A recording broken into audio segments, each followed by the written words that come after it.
আজকের এই মহাসমাবেশের বন্ধু সভাপতি, উপস্থিতি অঞ্চলের সবচাইতে অবহেলিত মানুষদের প্রতিনিধি, আমাদের কৃষক বন্ধুরা, আমাদের কৃষকগণ এবং যারা শুনছেন, যারা মঞ্চে আছেন, তাদের সবাইকে রাষ্ট্র সংস্কার আন্দোলনের পক্ষ থেকে এবং আমার পক্ষ থেকে সংগ্রামী অভিবাদন জানাই। আমি জানি যে এইটা কোনোভাবেই আর টেনে নেওয়া উচিত না। আপনারা ক্লান্ত, পরিশ্রান্ত, এতক্ষণ রোদের মধ্যে আছেন, আমরা ক্ষুধার্ত, সব মিলে আলাপটা এখানে আমার শেষ করা উচিত। কিন্তু নিয়ম অনুযায়ী 2-3টা কথা আপনাদের সাথে তারপরেও আমাকে বলতে হবে, সেটাই বলছি। প্রথমত আমি আপনাদের সাথে একটা আলাপ করতে চাই, সেটা হচ্ছে যে আজকে এই সভা থেকে আমরা যে 12 দফা প্রস্তাবনা দিয়েছি, কিংবা যে 12 দফা প্রস্তাবনার দাবিতে আমাদের এই সমাবেশ, এই 12 দফা আমরা আসলে এইটাকে বাস্তবায়ন করার জন্যে এই উত্তরবঙ্গ সমাবেশ আজকে ছোট পরিসরে অনেক ষড়যন্ত্র চক্রান্তকে মোকাবেলা করে যদ্দূরই হলো এইটাকে আমরা বাংলাদেশে ছড়িয়ে দেওয়ার চেষ্টা করব কিনা, এই 12 দফার সাথে আপনারা আছেন কিনা। যদি আমরা 12 দফার সাথে থাকি তাহলে আমি হাওর অঞ্চলের মানুষ, আপনারা উত্তরবঙ্গের মানুষ, আমি আপনাদের সাথে ওয়াদা করতে চাই যে আমি আপনাদের দাবির পক্ষে। আমাদের হাওর অঞ্চলের যে কৃষক এবং হাওর অঞ্চলের দিকে, সিলেটের দিকে আমাদের যে চা শ্রমিক, তাদেরকে সাথে নিয়ে, আপনাদের এখানকার অনুপ্রেরণা নিয়ে, আপনাদের এখানকার যে ষড়যন্ত্র হলো তাদের জবাব এখানে আমরা দিতে পারি আর না পারি, মহাসমাবেশকে আসলে কিভাবে মহাসমাবেশে পরিণত করা হয় সেটা দেখানোর জন্য আমরা হাওর সমাবেশ করব। আপনাদের দাওয়াত রইল, আমরা হাওর মহাসমাবেশ করব, আপনাদের দাওয়াত, এবং এই 12 দফার সাথে আমরা আপনাদের সাথে থাকব। এইটা একটা কথা। আরেকটা কথা আপনাদের সাথে আমার যেটা বলার আছে সেটা হচ্ছে, আজকে যারা পত্রিকা দেখেছেন তারা জানেন, দয়া করে এদিকে একটু না করেন, আমরা কথা বলি, কথাটা শেষ করি, তারপরে কাজ করি। আমরা আজকে যারা পত্রিকা দেখেছেন তারা দেখেছেন যে মুড়ি কাটা পেঁয়াজ পাবনার দিকে যাটার চাষ হয় সবচেয়ে বেশি, সিরাজগঞ্জ, পাবনা এই অঞ্চলে প্রতি বিঘা মুড়ি কাটা পেঁয়াজের চাষিকে বিঘা প্রতি 40,000 টাকা লোকসান দিতে হবে। এরকম কপি চাষ যারা করেছে তাদেরকে লোকসান দিতে হবে। এইবার আলু উঠতেছে, আলু ওঠা শুরু হয়েছে। আলু যে উঠবে আপনারা জানেন, আপনারা চরের মানুষ, আপনারা আমার চাইতে বেশি এই চাষ করার সাথে যুক্ত, বাজারের সাথে যুক্ত। এই আলু তো এবার আসলে কৃষকদের ধস নামবে। এই যে ঘটনাগুলি, এইটা আপনারা জানেন যে বাজার আমাদের হাতে থাকে না, এটা নিয়ে অনেক কথা হয়েছে। তো আরেকটা কথা বলে আমি আপনাদের আরেকদিকে একটু আপনাদের নজর দেওয়ার জন্য অনুরোধ করে আমার কথাটা শেষ করব। সেইটা হচ্ছে যে খাজনার কথাটা উঠছে, বিভিন্নজন বলছে যে আমাদের এখান থেকে খাজনা তোলার জন্যে, এই যে আজকে হাটের খাজনা, ঘাটের খাজনা, এগুলির কথা বলা হচ্ছে, এইখানে জমিদারি রয়ে গেছে এটা বলা হচ্ছে, কিন্তু তার চাইতেও বেশি খাজনা আমরা অন্য অনেক জায়গায় দেই। আমরা হাটের খাজনা, ঘাটের খাজনা, বাজারের খাজনা, এগুলি নিশ্চয়ই আমরা বাতিল করাবো। এই সমাবেশ যত ছোটই হোক, এর দাবি যে ন্যায্য, এটা ঠিক কিনা, এই ন্যায্য দাবি আমরা বাংলাদেশে বাস্তবায়ন করে ছাড়ব। বাংলাদেশে হাটে ঘাটে ইজারা দেওয়ার ব্যবস্থা আমরা বাতিল করাবো। এইটার পরে যেটা নিয়ে আসল কথা, সেইটা হচ্ছে সরকার আসলে চলে কিসের টাকায়? সরকার চলে খাজনার টাকায়।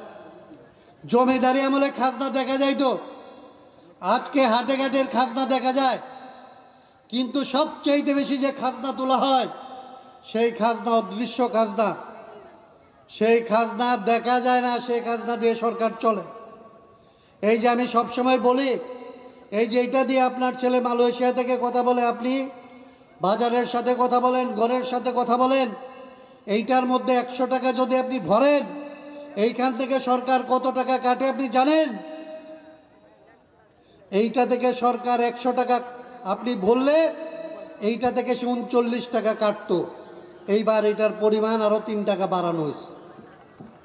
তার মানে আপনি 100 টাকায় কথা বললে আপনার কাছ থেকে 40 টাকার খাজনা সরকার আদায় করে। আপনি ওষুধ কিনলে আপনার 100 টাকার ওষুধের মধ্যে 15, 30 এরকম 65 টাকার মতো সে তুলে, প্রত্যেকটা জিনিস থেকে সে টাকা তুলে নিয়ে এই বাংলাদেশে প্রতি বছরে তারা 8 লক্ষ কোটি টাকার মতো বাজেট করে। 8 লক্ষ কোটি টাকা মানে আপনি কত বোঝেন? 8 লক্ষ কোটি টাকা হচ্ছে, যদি আপনি ধরেন বাংলাদেশে 1 লক্ষ গ্রাম আছে, এটা যদি আমি ধরি, তাহলে প্রতি গ্রাম থেকে সরকার আসলে 8 কোটি টাকা তুলে নেয়। প্রত্যেক পরিবার থেকে প্রত্যেকের মাথা পিছু সরকারের ট্যাক্সের পরিমাণ, এই অদৃশ্য ট্যাক্সের পরিমাণ হচ্ছে 40,000-এর উপরে, 44,000 টাকা। 5 জনের একটা সংসারে শিশু থাকে, বৃদ্ধ থাকে, রোজগার করার লোক থাকে, 2.5 লক্ষ টাকা প্রতি বছর সরকার আপনার কাছ থেকে খাজনা তুলে নিয়ে, এই খাজনা দিয়ে সে কোথায় খরচ করে? এই খাজনা তুলে নিয়ে উপদেষ্টারা এখন নাকি হেলিকপ্টারে চড়ে বেড়ায়, তার তেলের টাকা দেয়। আপনার অফিসাররা গাড়ি চালায়, তার গাড়ির দাম দেয়, তার বেতন দেয়, বড় বড় কর্মকর্তাদের টাকা দেয়। আজকে ঢাকা শহরে 2 তলা 3 তলা যে রাস্তা বানায়, সেটার খরচ যোগান দেয়। 8 লক্ষ কোটি টাকা এখানকার মানুষ, প্রত্যেকটা পরিবার 2.5 লক্ষ টাকা করে খাজনা দেয়। সেই টাকা থেকে তারা বড় লোকদের জন্য আরো কিভাবে বড় হবে, কিভাবে উন্নয়নের নামে ফাঁকি দিবে, কিভাবে এদেশের টাকা বিদেশে পাচার করবে, তার জন্য যে আইন, তার জন্য যে সরকার, তার জন্য যে ব্যবস্থা, এই ব্যবস্থাটাকে আমরা গোটা দাগে সংবিধানের কথা বলি। আমরা বলছি এই যে টাকা তুলে নিয়ে বড় লোকের পেছনে খরচ করার যে ব্যবস্থা, এই ব্যবস্থার পরিবর্তন করতে হবে। এটার বিরুদ্ধে কথা বললে এই যে মামলা দেওয়ার ব্যবস্থা, সেই মামলা দেওয়ার আইন বাতিল করতে হবে এবং এই মামলা, এরকম আইন থাকবে না দেশে, এটা নিশ্চিত করতে হবে।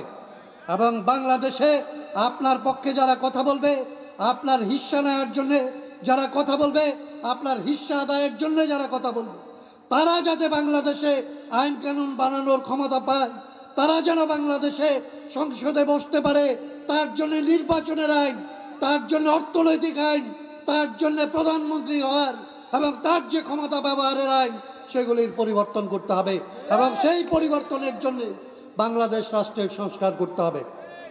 আজকে বাংলাদেশ রাষ্ট্রের সংস্কারের জন্য নির্বাচন হবে, সংসদ বানানোর জন্য নির্বাচন হবে। আজকে এমনভাবে কথা বলা হচ্ছে যেন মনে করা হচ্ছে আইন বানানোর ব্যাপারটা, সংস্কার করার নির্বাচন করলে যেন সংসদের নির্বাচন হবে না। সংসদের নির্বাচন তাদের আগে করতে হবে। আমরা বলছি সংসদের নির্বাচন তো হবে, 53 বছর ধরে হয়েছে, সংসদের নির্বাচনও হবে, এই আইন বদলানোর নির্বাচনও হবে, সংবিধান নির্বাচনের বদলও হবে। প্রয়োজনে 2টা নির্বাচনকে একসাথে করেন, কিন্তু আগে আপনার হাতে ক্ষমতা দিয়ে তারপরে আবার আমাদের সন্তানেরা জীবন দিয়ে আবার আপনাদের পেছন পেছন ঘুরবে, এই ব্যবস্থা 53 বছরের অভিজ্ঞতা থেকে আমরা শিখেছি, এই ব্যবস্থা আর করতে দেওয়া যাবে না। সেই জন্যে আজকে আপনাদের যে 12 দফা, সেইটাকে বাস্তবায়ন, আপনার সন্তানের জীবন দেওয়ার যে ব্যবস্থা, সেইটাকে প্রতিরোধ, আমার ভাইয়ের ছেলেকে, আমার ছেলেকে, আমার ভাইকে আমার বুকে বন্দুক চালানোর যে আদেশ দেন, সে আদেশ দেওয়ার যে ম্যানুয়াল, সেইটাকে পরিবর্তন করতে হবে। এই চাকুরি বিধি, এই পুলিশের চাকুরি, ওই মিলিটারির চাকুরি, এই যে চাকুরির বিধি, এটার পরিবর্তন করতে হবে। আমার সন্তান আমাকে পাহারা দেবে, আমার সন্তান আমার পক্ষে গুলি চালাবে, আমার সন্তান আমার সীমান্ত পাহারা দেবে, আমার সন্তান আমার বুকে গুলি চালাতে পারবে না। এই আইন করব, এই ব্যবস্থা করব। আমার দেশ, আমার সন্তান, আমার সম্পদ, আমার আইন, এই বাংলাদেশ, এই সব কিছু আমাদের পক্ষে পরিচালিত হতে হবে, কারণ এটা আমার টাকায়, আমার পরিশ্রমে, আমার সম্পদ দিয়ে এটা পরিচালিত হয়। সেই বাংলাদেশ গড়ে তোলার যে লড়াই বাংলাদেশে শুরু হয়েছে, আমাদের সন্তানরা জীবন দিয়ে আজকে বাংলাদেশে এটা প্রতিষ্ঠিত করেছে যে বাংলাদেশের সংস্কার লাগবে। আজকে 2 নাম্বার আলাপ শুরু হয়েছে, সংস্কার কিভাবে হবে। আজকে আর কেউ বলে না সংস্কার লাগবে না, এই কথার মধ্যে আর আজকে বাংলাদেশ নাই। বাংলাদেশে সংস্কার লাগবে, এটা স্বীকৃত। আজকে নতুন করে তর্ক হচ্ছে সংস্কার আগে নাকি নির্বাচন আগে। এই তর্কে আমার দেশের মানুষের স্বার্থ আগে, আমার দেশের মানুষের পক্ষের আইন আগে, তারপরে বাংলাদেশে বাকি নির্বাচন হবে। এবং এইটার জন্য আজকের যে লড়াই, সে লড়াই কৃষক মহাসমাবেশ নামে আমরা এখানে করতে চেয়েছিলাম। এইখানে অনেক ষড়যন্ত্র, অনেক চক্রান্ত হয়েছে, কিন্তু তারপরেও আজকে এই দুপুর রোদের মধ্যে আমরা না খেয়ে এই উপোস থেকে এই সমাবেশকে আমরা সফল করেছি। সারা বাংলাদেশে এর চাইতে অনেক বেশি জোরালোভাবে সারা বাংলাদেশে এই সমাবেশকে আমরা ছড়িয়ে দেব। আমাদের অধিকার আমরা প্রতিষ্ঠা করব। আমাদের সন্তানদের যে রক্ত, সেই রক্তের দাবিকে আমরা সফল করব, এই আশাবাদ ব্যক্ত করে এখন পর্যন্ত আপনারা যারা এখানে উপস্থিত আছেন তাদের সবাইকে আমি আবার সালাম এবং শুভেচ্ছা জানিয়ে আমার কথা আমি এখানে শেষ করছি। আপনাদের সবাইকে ধন্যবাদ।